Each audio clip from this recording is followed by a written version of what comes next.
જય માતાજી, જય Shri Krishna. Welcome to my vlog. હું આવી ગઈ છું ગણપતિ ટેમ્પલ અને મેં ખાઈ લીધા છે ત્યાં મસ્તના લાડ્ડુ ગણપતિના.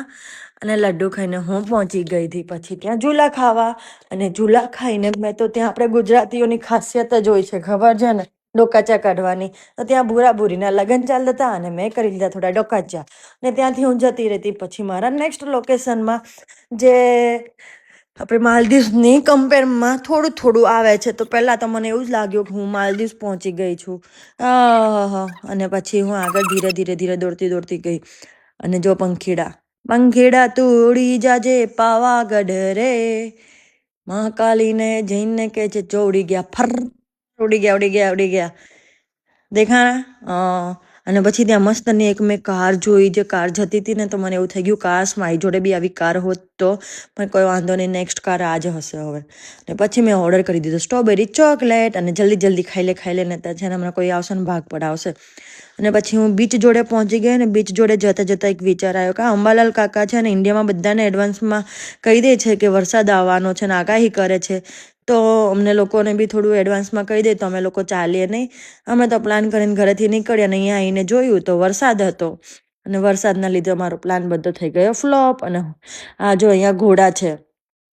ઘોડા અહીંયા જે પ્લેસ છે ને ઘોડાથી ફેમસ છે. આપણે જેમ ટ્રેનનો એક ડબ્બો હોય ને એ રીતના ઘોડાની પાછળ બાંધે અને ઘોડા તબડીક તબડીક કરીને છે ને આખો ત્યાં 1 થી 1.5 કિલોમીટર સુધી ફેરવે છે. હું સેકન્ડ ટાઈમ આવી તો સેકન્ડ ટાઈમ બી મારી જોડે જબરું થઈ ગયું. મને સેકન્ડ ટાઈમ બી જોવા ના મળ્યું. તો કાંઈ નહીં, હવે આવીશ ત્યારે હું છે ને વેધર જોઈને આવીશ. અને આ જો માલદીવ્સનો બ્રિજ જોઈ લો, મસ્ત છે ને, જોરદાર લાગે છે ને. હું બી આ રીતના વેમમાં જ હતી કે માલદીવ્સ જેવું જ છે. તો તમે લોકો બી જુઓ, હું જોઉં તો તમે લોકો કેમ ના જુઓ. આપણે પછી કરી દીધા પગપાળા અને ચાલવા માંડ્યા પાવાગઢનો ડુંગર ચડવા માટે. દોડતા દોડતા ક્યારે, અને એક તો હું ચાલવાની છું એક નંબરની આળસુ, અને આવું મારી જ જોડે થાય છે. જ્યારે બી હું ક્યાંય બી જાઉં ને તો મારે જ ચાલવું પડે છે વધારે. અને આ આવી ગયા ઘોડાની ટ્રેક. જો કાશ એ ચાલતી હોત તો હું એમાં બેસીને ત્યાં સુધી પાવાગઢના ડુંગર સુધી એમાં બેસીને હું જતી રહું. પણ નહીં, મારા નસીબમાં જ કંઈ નથી. કંઈ નહીં, ચલો દોડો, ભાગ મિલ્ખા ભાગ. ચાલવું પડે એટલે તો એટલું જોર આવે, એટલું જોર આવે ને. અને પછી એક દાદા જતા હતા એની ગાડી લઈને.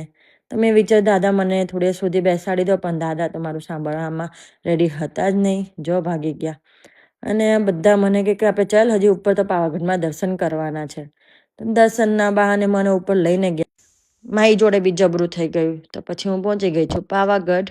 અને ઉપર જોયું તો ગ્રેનાઇટ આઇલેન્ડ છે. સુપર જોરદાર જગ્યા હતી.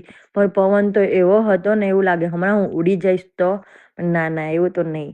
કેમ કે હું તો એક પથ્થર પકડીને બેસી ગઈ હતી એટલે હું તો ઉડું નહીં. અને આપણે ચલો તો હવે મળીએ મારા નેક્સ્ટ વ્લોગમાં. તો તમે લોકો બી જુઓ પાવાગઢનો ડુંગર અને દર્શન થાય તો જુઓ. તો આપણે મળીએ મારા નેક્સ્ટ વ્લોગમાં. જય માતાજી ને જય શ્રી કૃષ્ણ બધાને.